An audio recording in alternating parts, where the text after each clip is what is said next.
Every coffee needs a lotus.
And welcome back to our morning webinar with none other than Ma'am Sally Foley-Lewis. Thank you ma'am, for joining us this morning.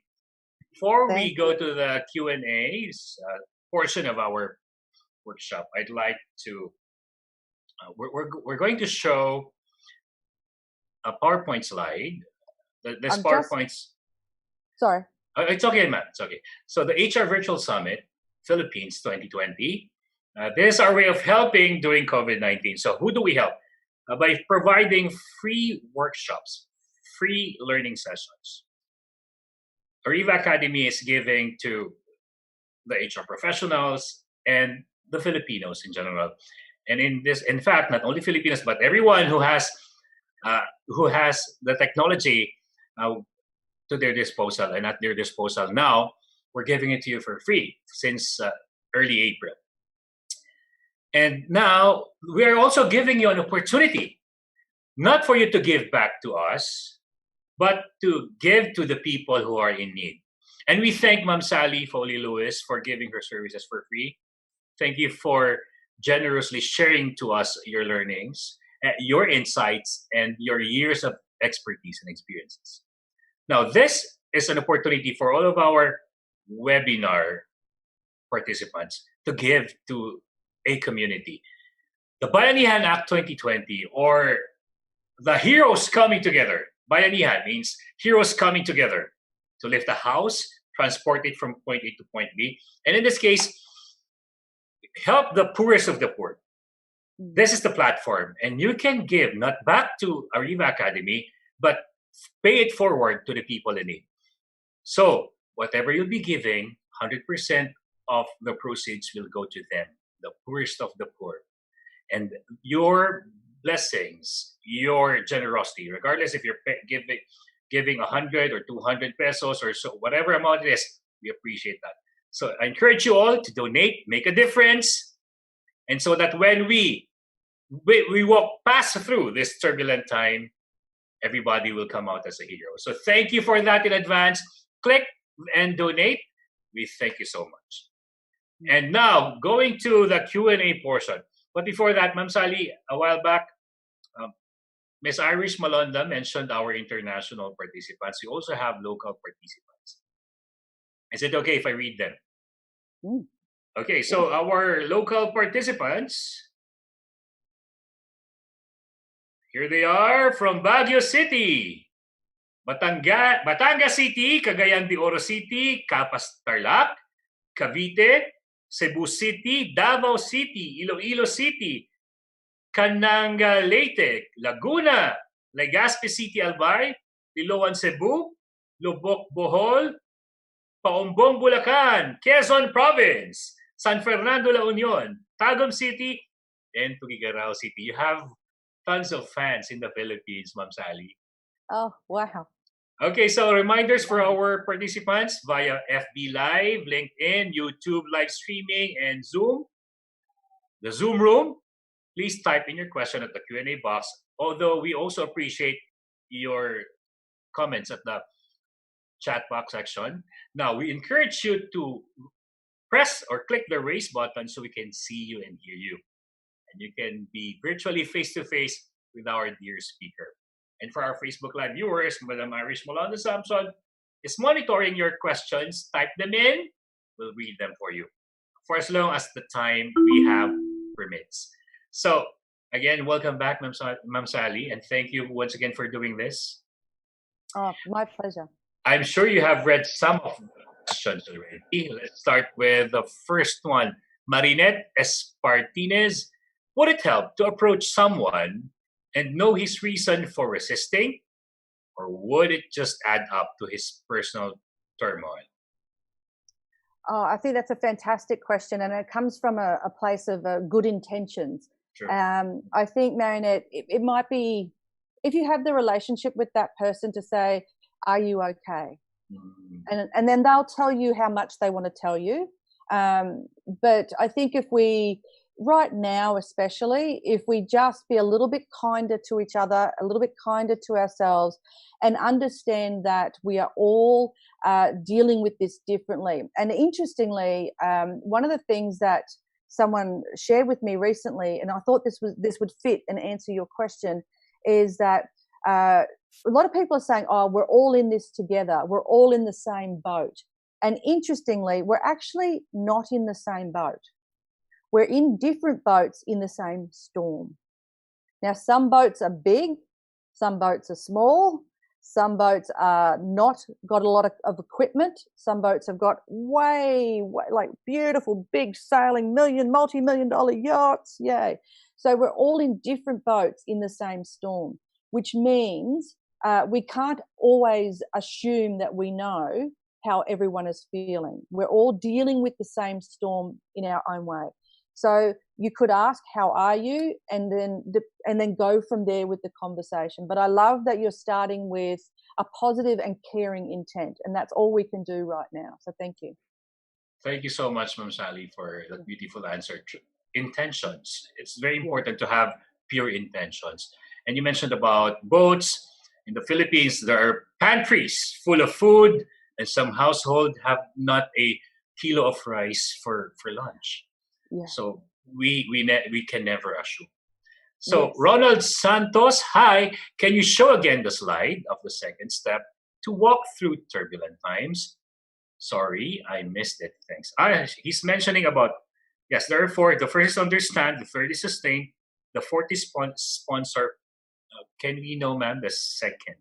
What we saw was the resistance triangle, not knowing, not able, not willing.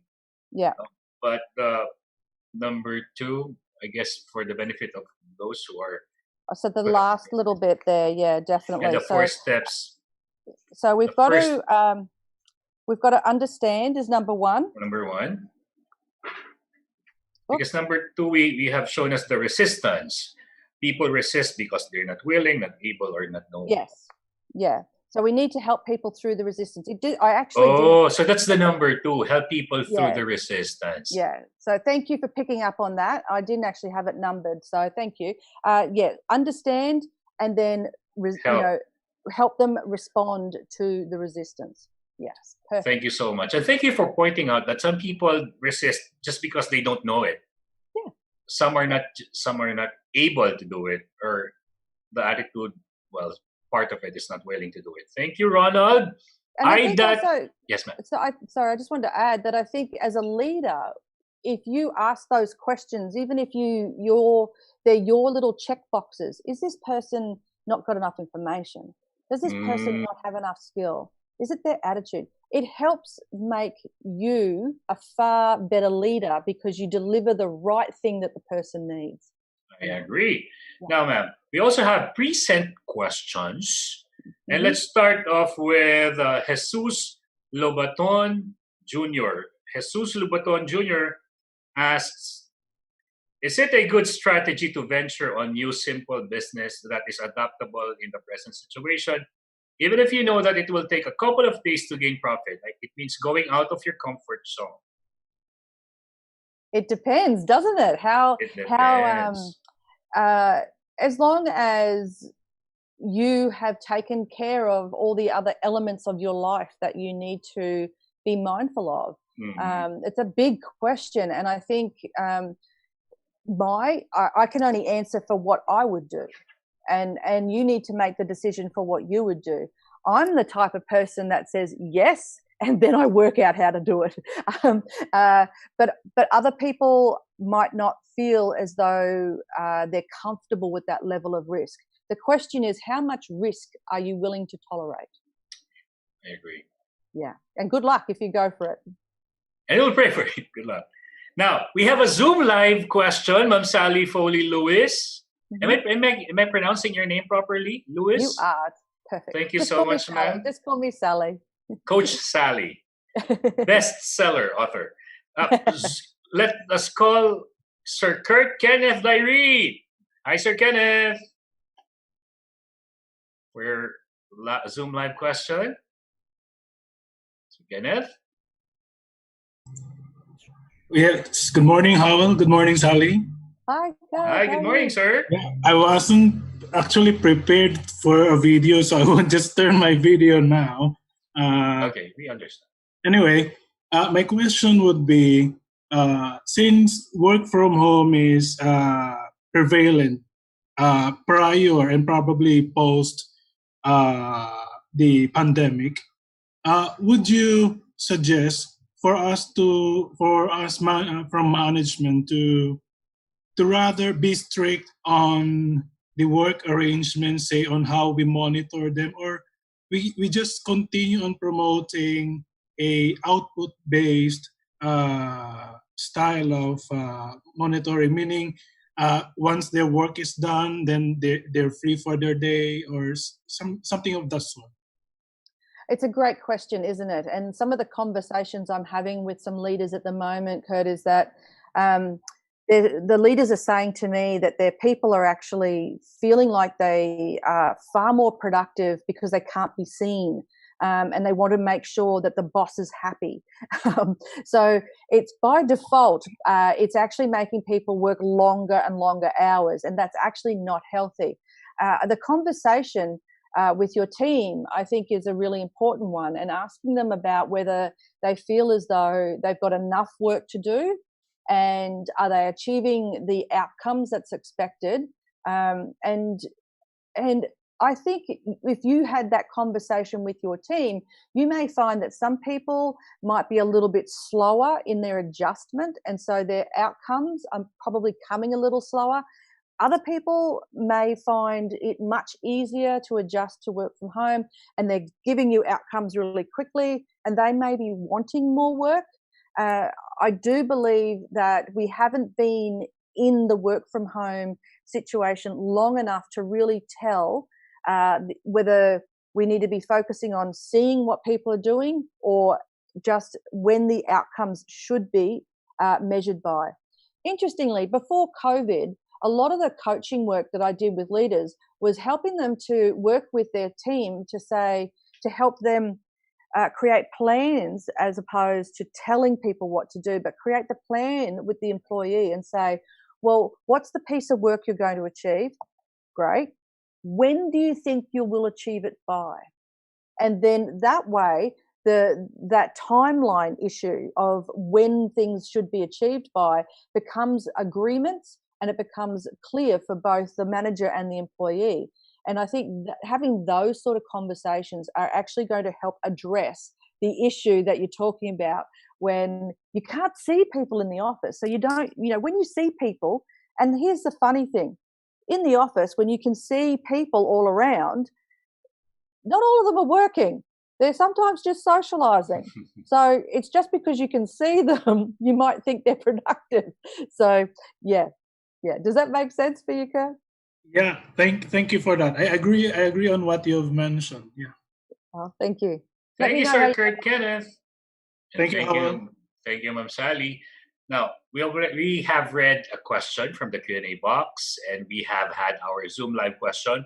We also had the pre-sent question. Now, from the FB Live, Ma'am Lurlin Joanne Adarna, she's from the USA. I'm not sure if she's in Guam or in Hawaii or in the mainland, but hi, Ma'am Lurlin. What are ways or projects we can use for staff to increase productivity? Oh, fantastic question. And I think you don't have to have the answer to that. Oh, she's from Hawaii. She's from Hawaii now. What do you say? Aloha, is that right? Aloha. Aloha. In the Philippines, mabuhay. So please forgive me if I haven't said that correctly. Great question. And as a leader and a manager, I would want to encourage you to actually ask your employees that, because they know their work. And when you ask them what do they think they need to help them be more productive, and it's a serious conversation, not an angry conversation, just a serious conversation.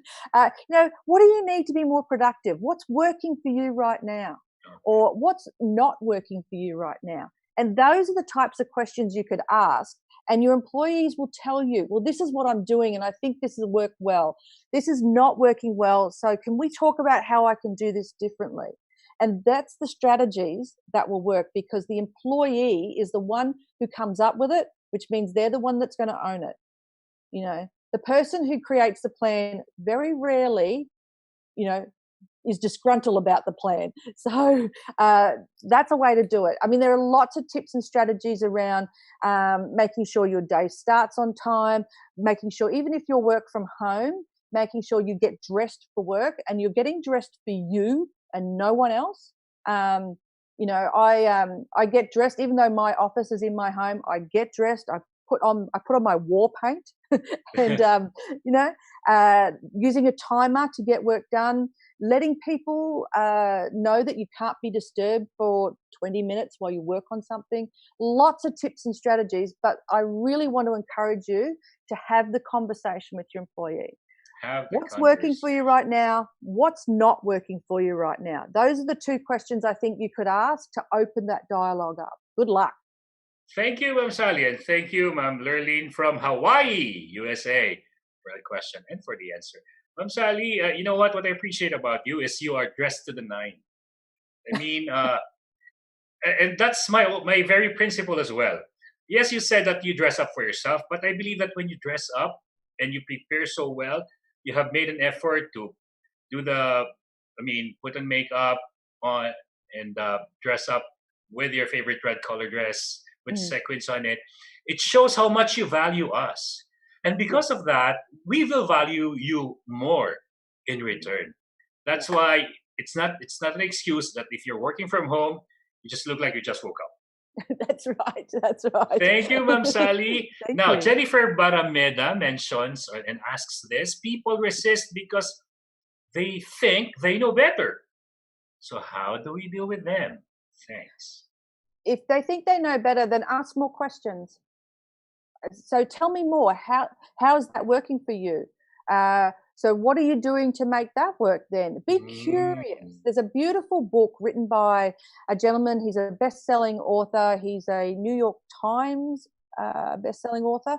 And he wrote the book called A More Beautiful Question. And his name is Warren Berger. And he talks about how as leaders, instead of having the answers, and so you're dealing with someone who has the answers, how about we have a more beautiful question? And that can start with a concept, and it goes back further than what Warren talks about. I think it goes back to Zen, Tao Zen, about the beginner's mind, which means just be curious. And so when someone has all the answers, be the curious one. So educate me. How does that work for you? So when you do this, what happens? So tell me about your process. Maybe it'll work for me. So if you get them to tell you what's working for them, when we articulate what we're thinking about, we actually can then see the words, invisibly in the sky, but we can see the logic in what we're saying. And I think the example I'll give you is if you ever have to give a speech and you write your speech out, You're just going from your head to the pen or the keyboard, writing it out like this. But then when you say it out loud and you think, oh, that doesn't make sense. But saying it out loud is the logic checker. So when you have this person who knows everything and knows how to do everything and is the wise one, then be the curious one. Be the curious one. That's wonderful. A more beautiful question is the answer to sarcasm, confrontation, and argument. Thank you, Ma'am Sally. Now, we'll go back to the Q&A box. By the way, speaking of books, I'd like to congratulate you on your book, The Productive Leader, How to Achieve More, Reduce Stress, and Gain 2 Hours Per Day. 5-star rating. Thank you. Congratulations. And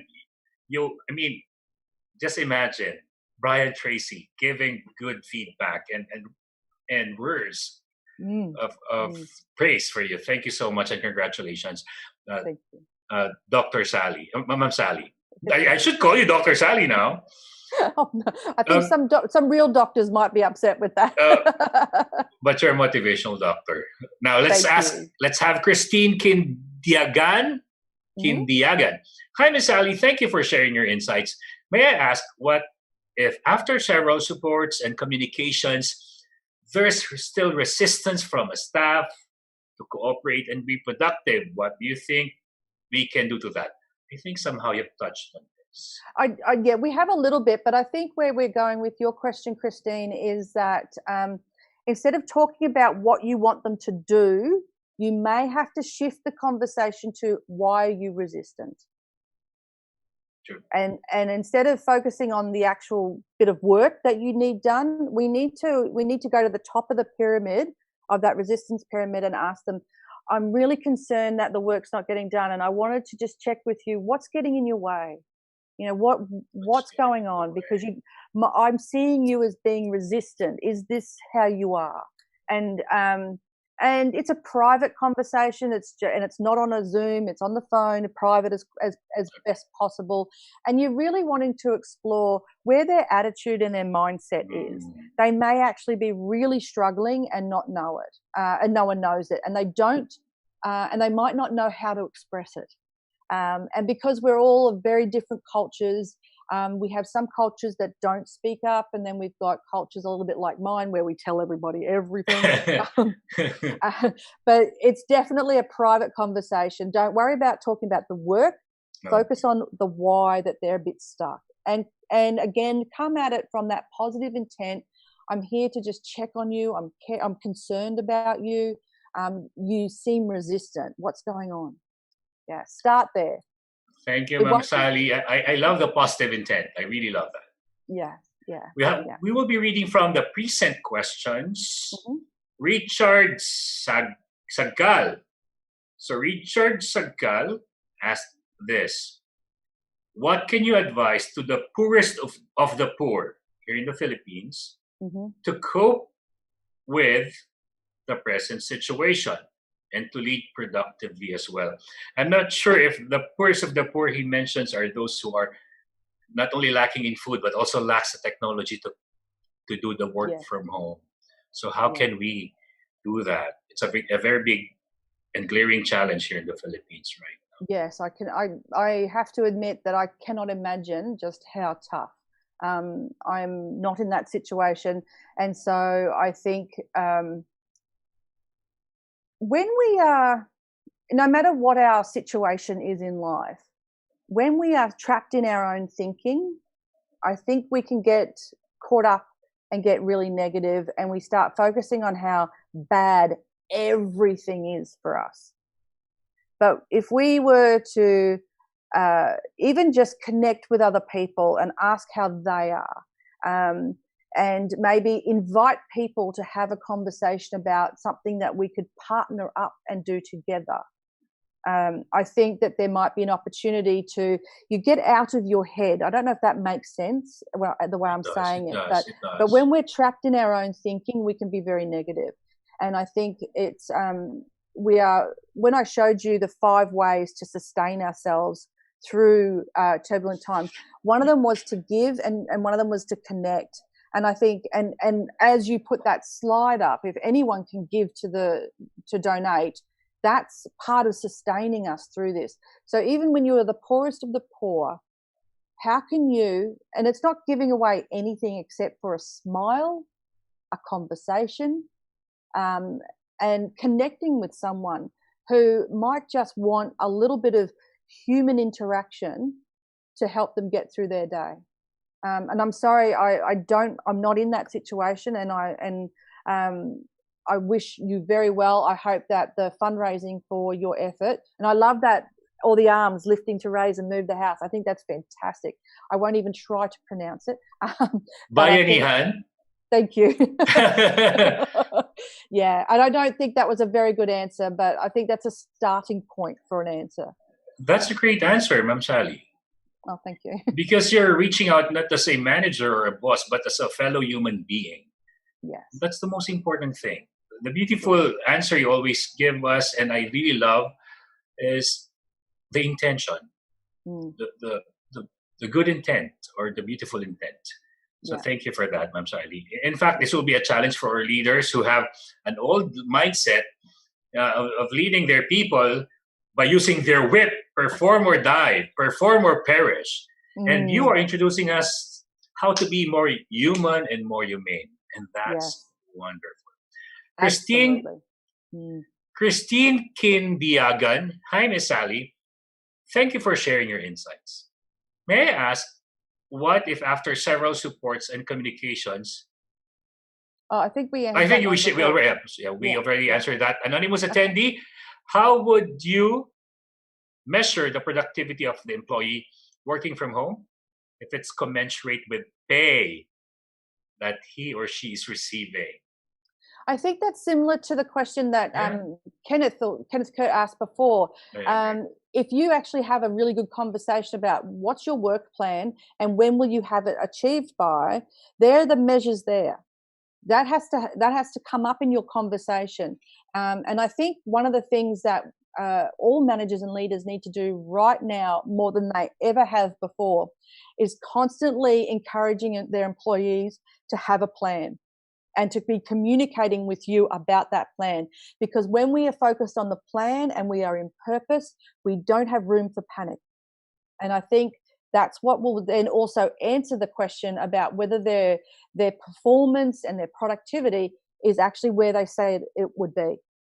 Because if they say to you, yes, boss, I will have this report for you by Friday, 5 p.m., and they tell you that, they've said it, so they own the plan. And so if it's not there 5 p.m. Friday, we want to say, hey, what's happened? What's going on? Let's talk about this. And they may have a good reason, or they might not, but it's that accountability.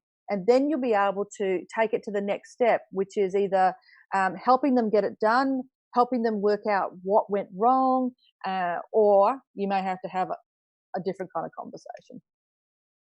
Thank you, Ma'am Sally. Now, Marcelino Dino Jr. asks this. I am on a work from home for almost 2 months now, and I'm on the burnout phase. Yes. Now, what shall I do? I'm sure hundreds and thousands of Filipinos and other nationalities would relate to this.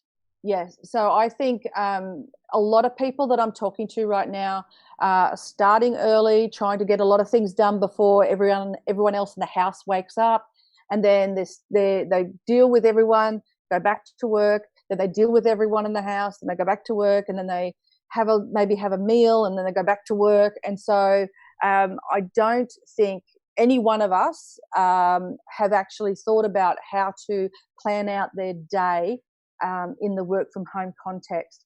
And it's interesting that imagine we didn't have COVID and you're just starting a new job and you want to give a really good impression. You're a great employee. And so you arrive a little bit early and you stay that little bit late, and then you do a lot of work throughout the day and you give the impression that you are loyal and you're an achiever. And then so you come in a little bit early, you stay a little bit late, and all of a sudden you've created a pattern. You've created the habit. And it's really hard to find that balance between being the awesome employee and saying, no, I've done the work, I need to go home.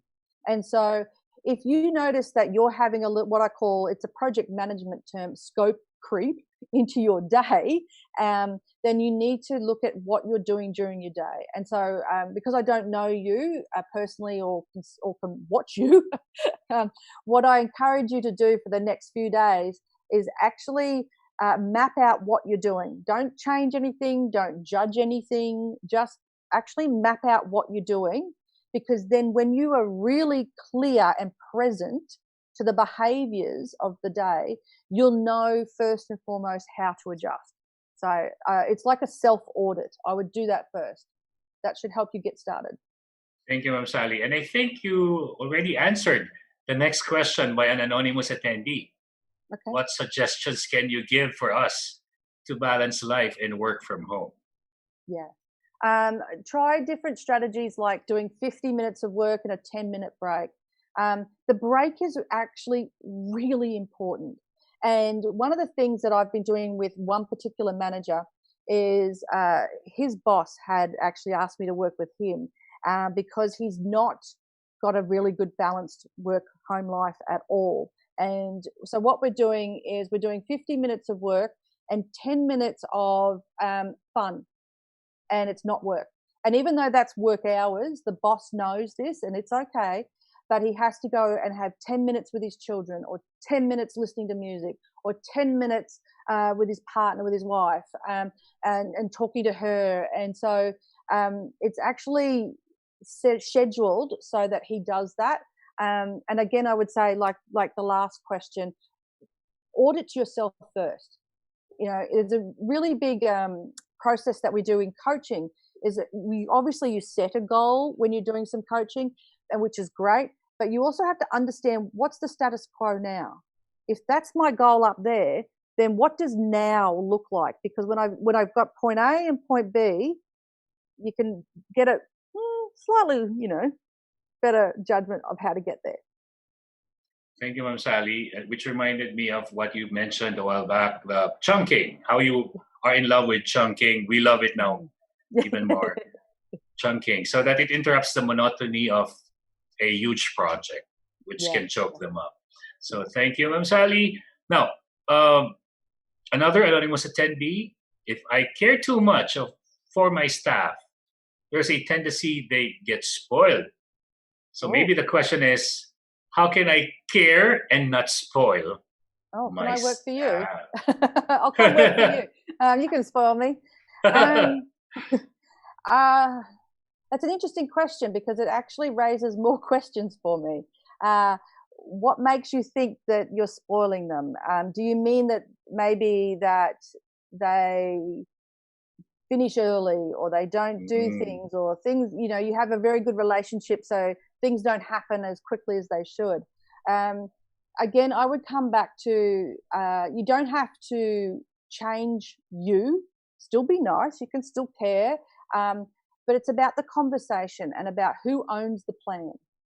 If you're owning the plan, then they're likely to not give it as much importance. But if they own the plan, then they've created the accountability. So that's the only shift you need to make. You can still be kind and you can still care about them.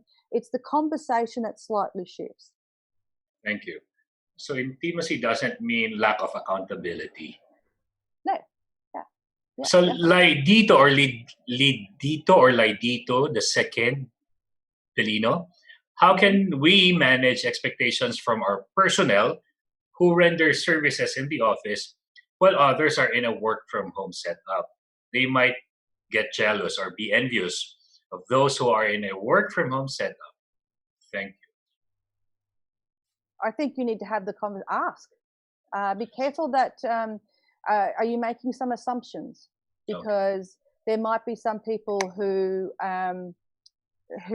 actually don't really mind what's happening, and then there'll be, if you imagine like a bell curve, and most people are in the middle, and they might have an opinion. It's most people are average about it all.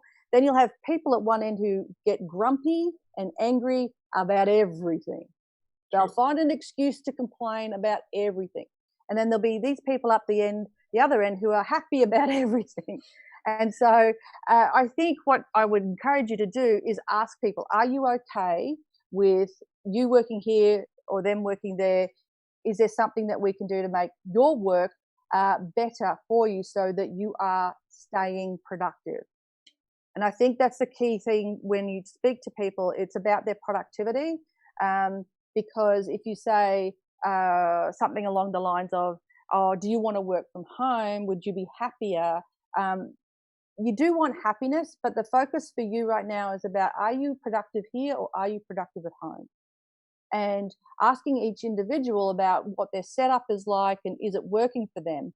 And you might even encourage one work from home and one office worker to have a conversation, and those two can share what's working well and what's not working well. And then they get the real story, and there's no assumptions and there's no gossip.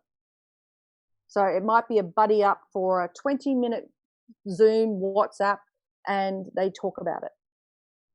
Thank you, Ma'am Sally. And it's amazing how striking a conversation with a peer, a subordinate, or a superior can solve half of their problems. And thank you for that. Everybody, big hand for Ma'am Sally Foley-Lewis. Thank you so much. 1.5 hours flew so fast, only because we saw your heart, we felt you, and we value all the learnings we had from you and we received from you. Now, for the last minute, we call it the takeaway. And I think those who answered 5 a while back are anxiously awaiting for this moment, the freebies, and of course, your nuggets of wisdom. So people can go home, have their lunch, and take that thought, which you have distilled over the past many years of your experiences. Oh, thank you. May I just share the screen for people, if that's okay? Yeah, bravo, bravo, bravo. Thank you. Applause, applause. I'll just put the screen up so people can see the last screen. So if you can see that there, all you need to do is write me an email. You don't even have to write anything in the email. That's how productive we are. In the subject line, you can just put, I love extras. I love extras. And send that email to Sally at sallyfoleylewis.com, and I will give you the first chapter of the Productive Leader, the Productive Leader white paper, the Management Success Skills ebook, the weekly flow notes, the COVID-19 files, which I call it, and I'll probably throw in a few other things there for you as well. So thank you so much for your generosity. Ma'am Sally, for the last words of wisdom. For the last words, I would absolutely, in the words of the amazing Louise Hay, is when we have self-worth, many doors of opportunities open. Be kind to yourself so you can be kind to others. Be kind to yourself so you can be kind to others. Thank you, Ma'am Sally. And it's so nice to have you. Everybody, big hand for Ma'am Sally. You know what? We hope to see you in person here in the Philippines when everything has settled, when the COVID-19 is over. One huge HR Congress 2021, if not later this part. We want to see you and give you a hug when I'm coming. When that's okay already. Thank you, Ma'am Sally.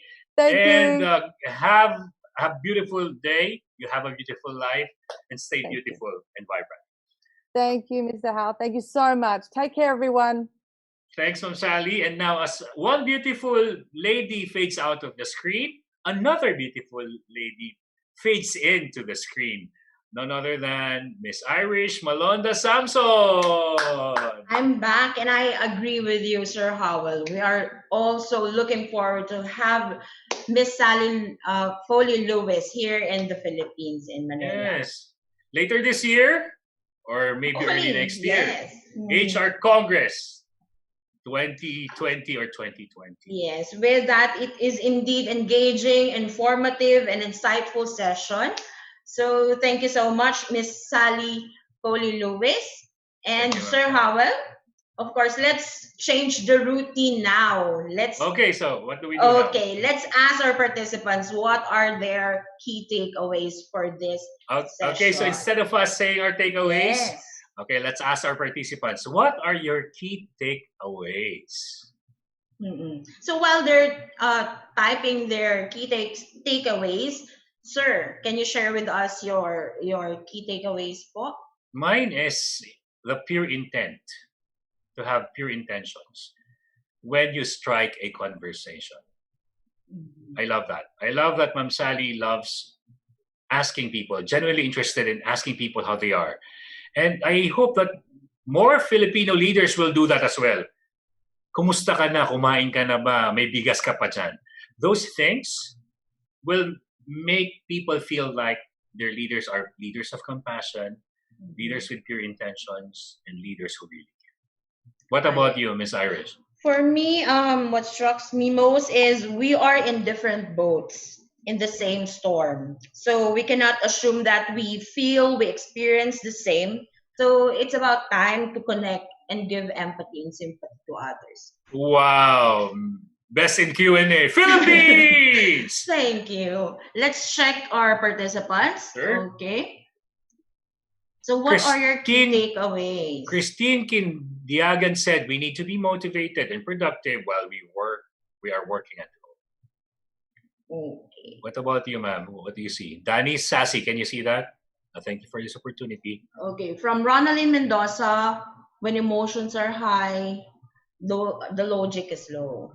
I agree. Emotions are high, logic is low.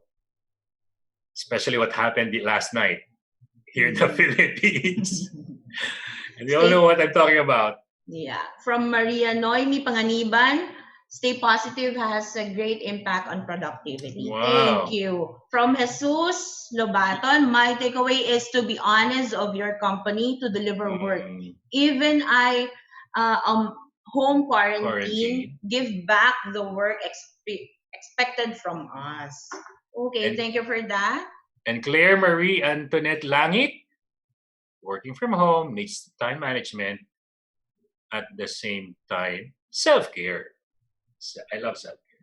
Everyone, thank you for the key takeaways. I hope that you can share this to your colleagues, to your office mates, when the new normal comes. With that, Sir Howell, thank you so much also for moderating this learning session. Irish. And I'll be seeing you in a while. This afternoon, 3 of us will be part of a forum. Okay. We're excited. Thank you so much, Sir Howell. Thank you, Ma'am Iris, and thanks everyone. Don't you go away. May announcement pa si Miss Iris. Yes, please don't go away. I have few announcements I have to acknowledge and thank our following win-win sponsors that makes this e-learning session possible. So we would like to thank our official media partner, Art Plus Magazine, digital media partners, Focus Media, Globaltronics, City Advertising Ventures, Outcome, Elevate Media. For win-win partners, thank you to Brother, Faber-Castell, Lutacy, Moringa O2, KFC, Mr. Donut, Tokyo, Lotus Biscoff, Boss Job, CERT Technology Inc., Finma Properties, Salary Jet, Ilawi Korea, Kitosan and Carpo Consulting. Thank you also to Enchanted Kingdom, Disperse, Cosmetech Philippines Inc. And if you want to place your ads here, advertise your company, your logo, your services, please email us at marketing@ariva.com.ph. Don't forget to like us on Facebook. It's Ariva Academy Philippines Inc. Please scan this QR code. This will be directed to our Facebook page. Don't forget to like us on Facebook.